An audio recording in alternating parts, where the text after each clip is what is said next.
భారతదేశ ఎన్నికల వ్యవస్థనే మార్చేసిన చారిత్రక తీర్పు మీకు తెలుసా? అదే 1952 నాటి Namakkal case. NP Ponnuswamy versus returning officer. స్వతంత్ర భారత తొలి సార్వత్రిక ఎన్నికల వేళ అప్పుడే పుట్టిన రాజ్యాంగానికి ఎదురైన అతిపెద్ద పరీక్ష ఇది. మద్రాస్ అసెంబ్లీ ఎన్నికల్లో పోటీ చేయాలనుకున్న పొన్నుస్వామి నామినేషన్ పత్రాలను రిటర్నింగ్ అధికారి తిరస్కరించారు. ఓటర్లు ఓటు వేయకముందే తన రాజకీయ కళ చెదిరిపోవడంతో ఆయన నేరుగా హైకోర్టును ఆశ్రయించారు. ఆర్టికల్ 226 ప్రకారం తనని పోటీకి అనుమతించాలని కోరారు. కానీ హైకోర్టు ఏం చెప్పిందో తెలుసా?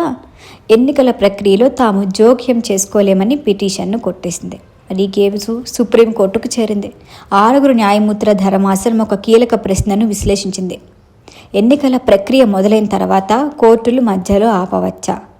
జస్టిస్ ఫజిల్ అలీ ఈ సందర్భంగా ఎన్నిక అదే పనానికి అద్భుతమైన వివరణ ఇచ్చారు.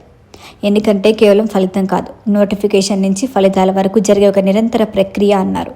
ఒకవేళ కోర్టులు మధ్యలో జోక్యం చేసుకుంటే ఎన్నికల ప్రక్రియ ఎప్పటికీ ముగియదు, ప్రజాస్వామ్య వ్యవస్థే దెబ్బతింటుందని సుప్రీంకోర్టు తేల్చింది.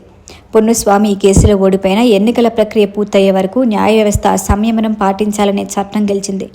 నేటికి మన ఎన్నికలు నిరంతరాయంగా సాగుతున్నాయంటే దానికి పునాది ఈ తీర్పే.